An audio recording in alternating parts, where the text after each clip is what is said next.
और आइए अब आपको लेकर चलते हैं प्रधानमंत्री नरेंद्र मोदी के मन की बात कार्यक्रम में। अगर मैं आपसे पूछूं कि योग दिवस और हमारे विभिन्न तरह के मोटे अनाजों मिलेट्स में क्या कॉमन है, तो आप सोचेंगे ये भी क्या तुलना हुई।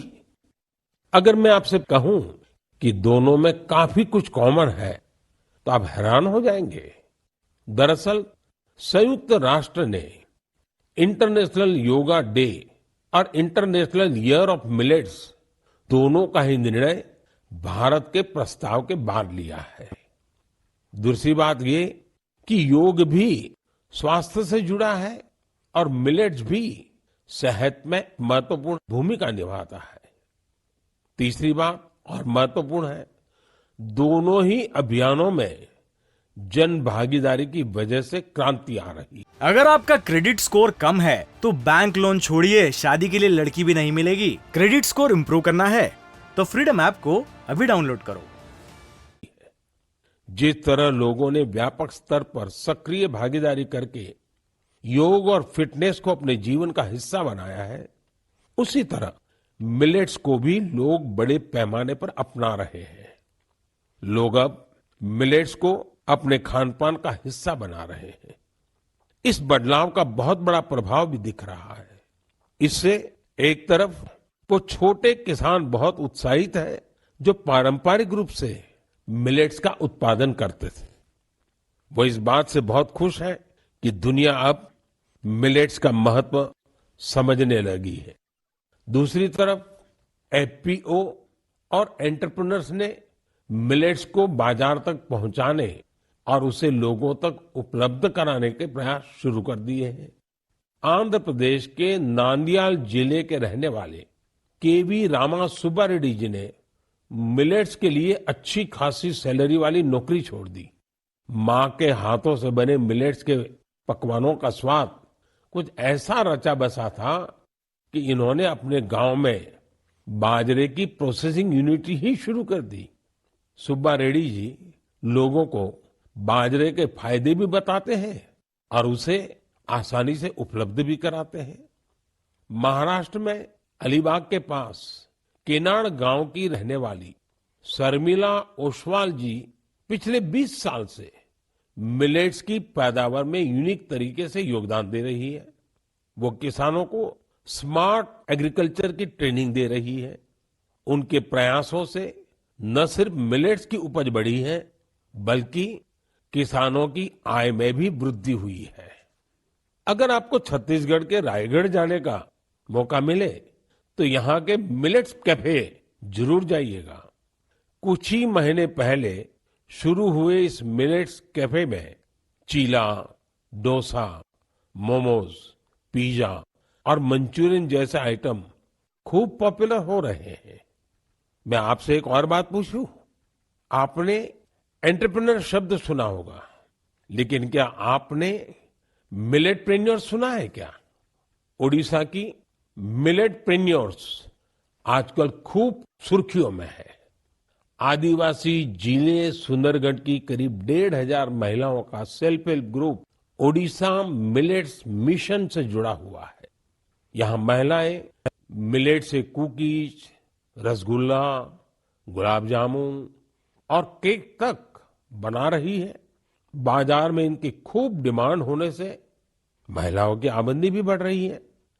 कर्नाटका के कलबुर्गी में Aland Bhutai millets farmers producer company ने पिछले साल Indian Institute of Millets Research की देखरेख में काम शुरू किया।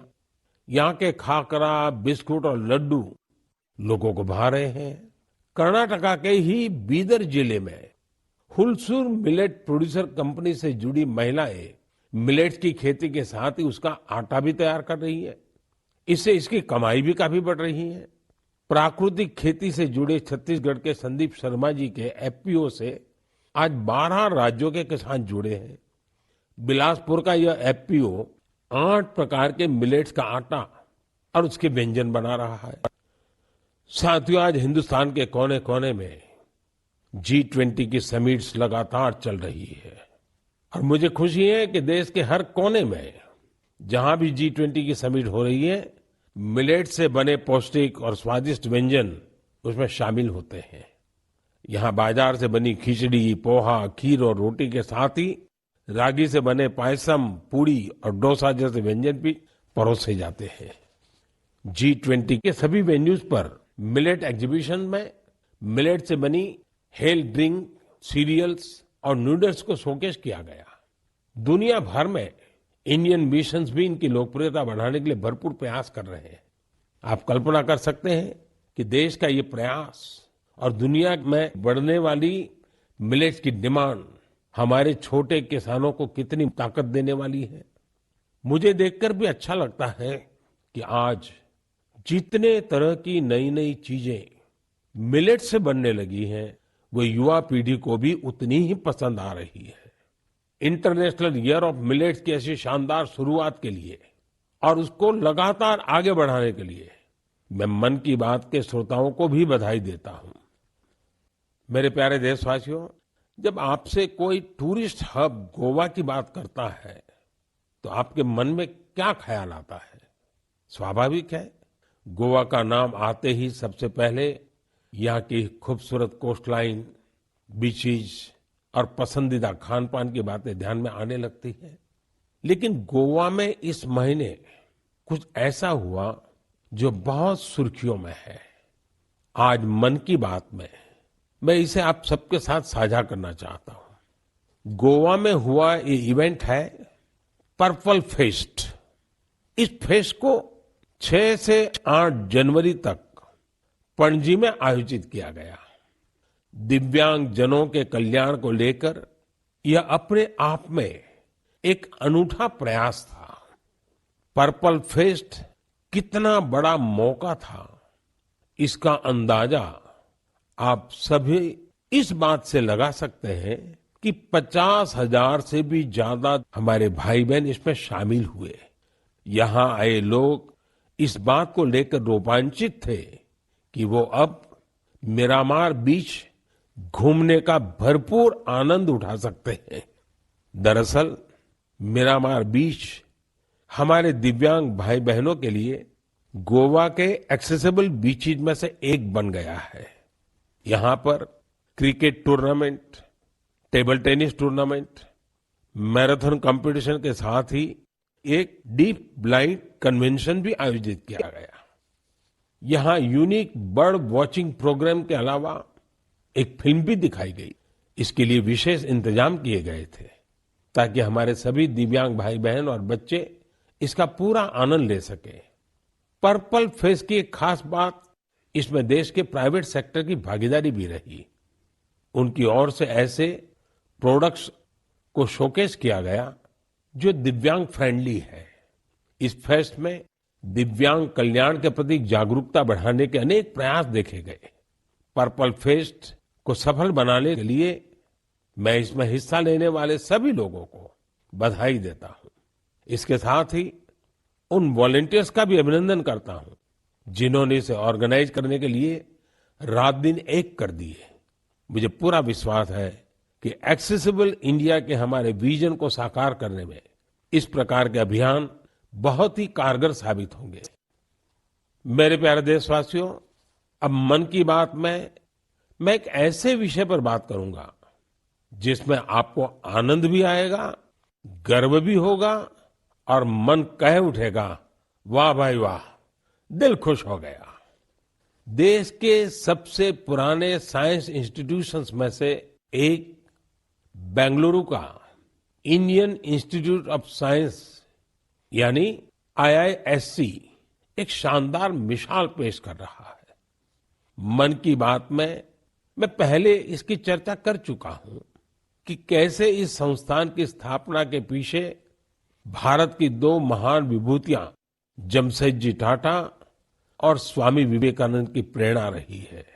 तो आपको और मुझे आनंद और गर्व दिलाने वाली बात यह है कि साल 2022 में इस संस्थान के नाम कुल 145 पेटेंट्स रहे हैं।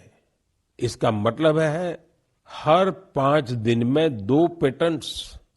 ये रिकॉर्ड अपने आप में अद्भुत है। इस सफलता के लिए मैं IISc की टीम को भी बधाई देना चाहता हूं।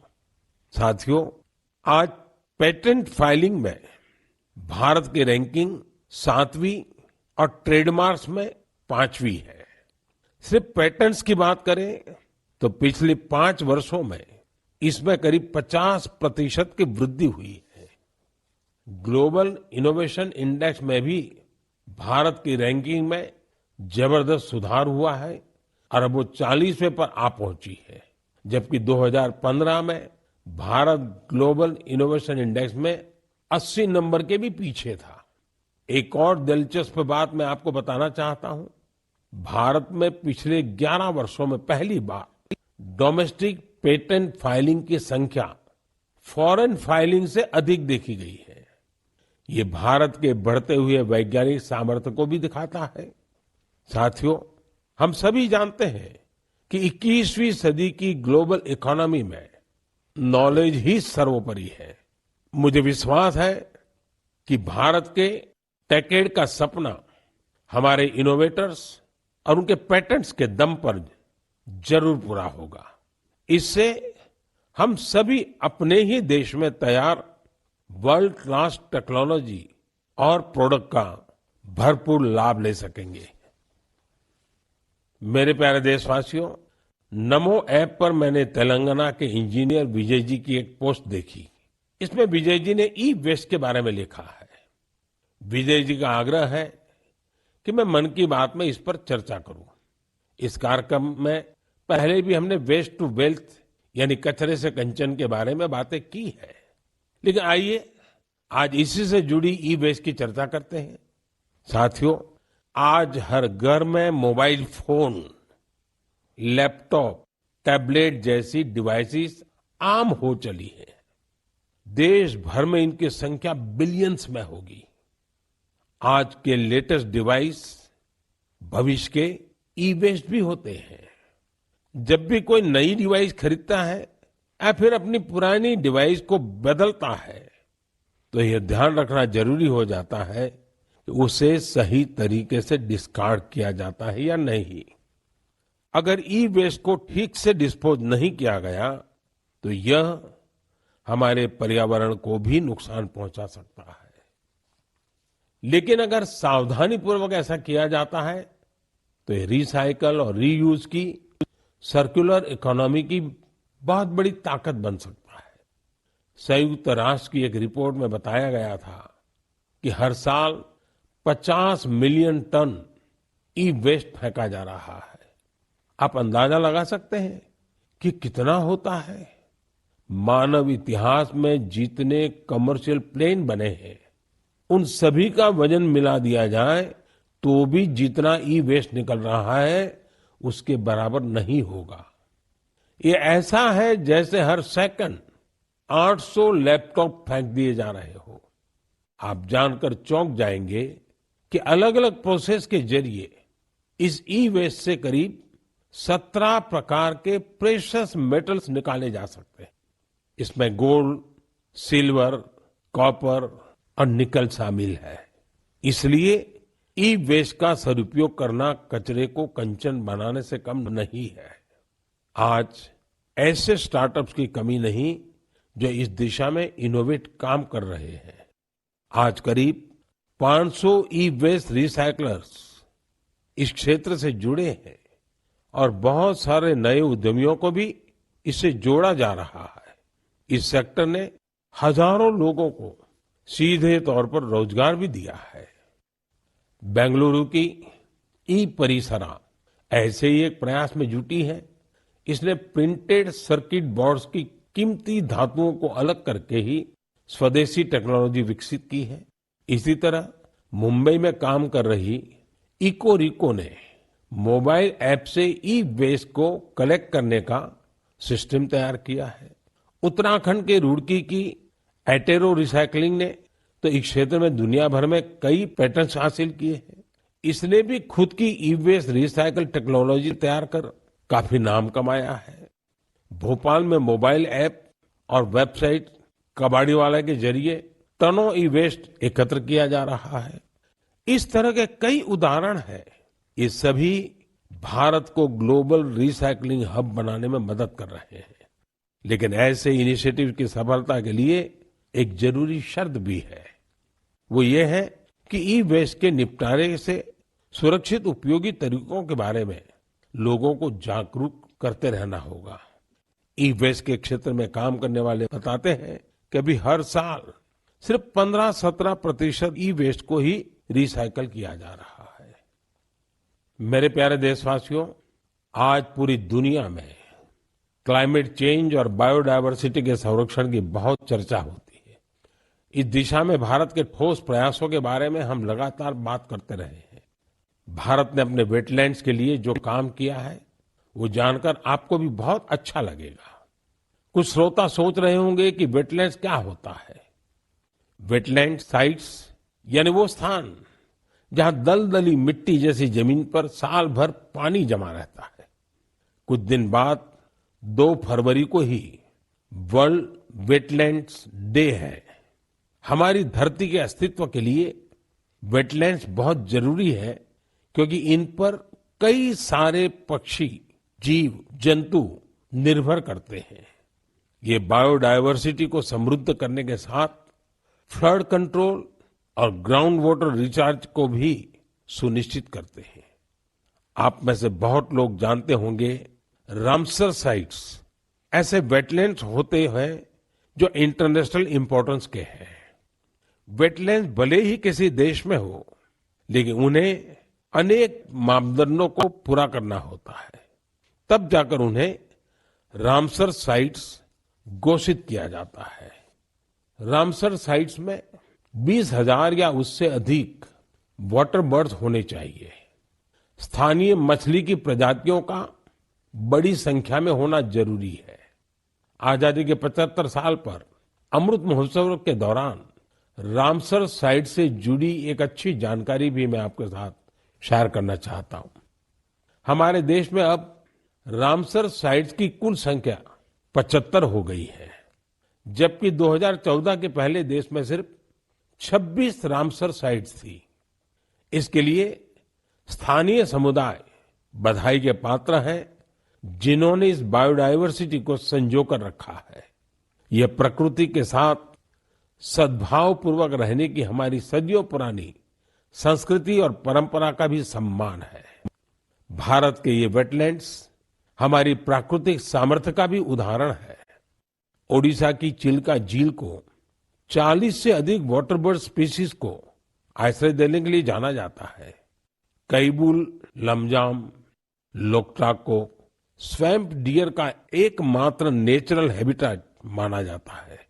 तमिलनाडु के वेर्थांगल को 2022 में रामसर साइट घोषित किया गया। यहाँ की बर्ड पॉपुलेशन को संरक्षित करने का पूरा श्रेय आसपास के किसानों को जाता है।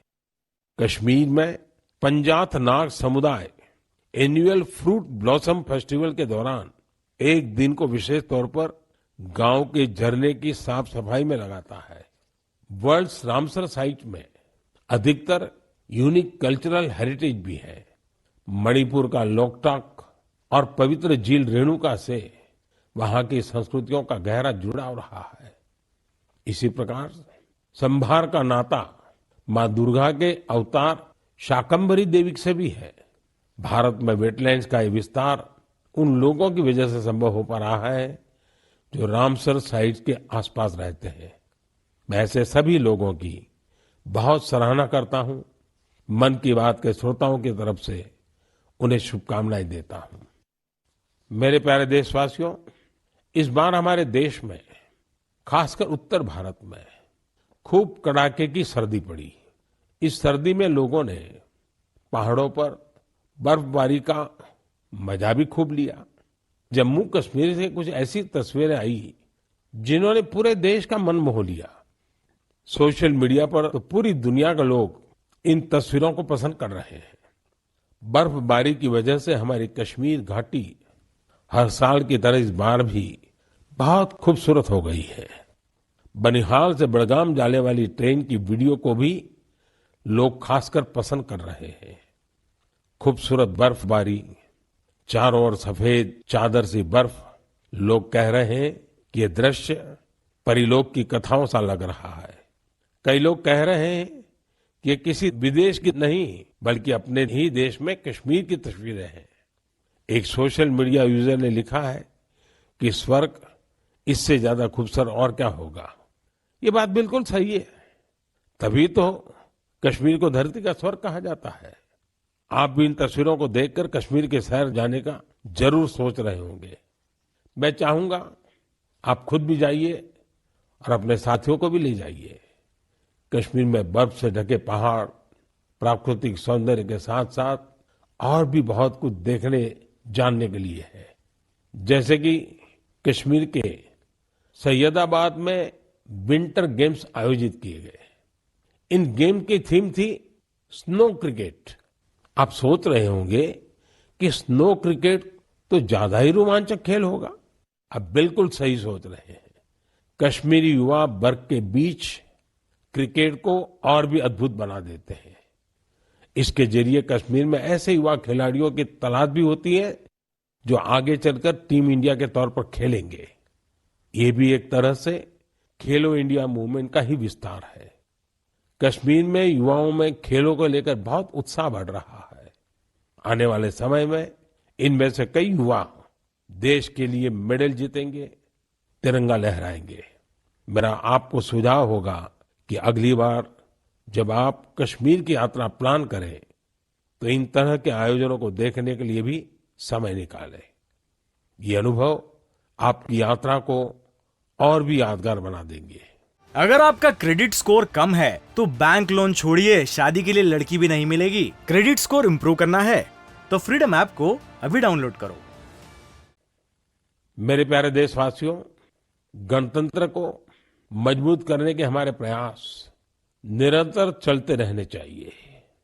गणतंत्र मजबूत होता है जनभागीदारी से, सबका प्रयास से, देश के प्रति अपने अपने कर्तव्यों को निभाने से। और मुझे संतोष है कि हमारा मन की बात ऐसे कर्तव्यनिष्ठ सेनानियों की बुलंद आवाज है। अगली बार फिर से मुलाकात होगी ऐसे कर्तव्यनिष्ठ लोगों की दिलचस्प और प्रेरक गाथाओं के साथ। बहुत बहुत धन्यवाद।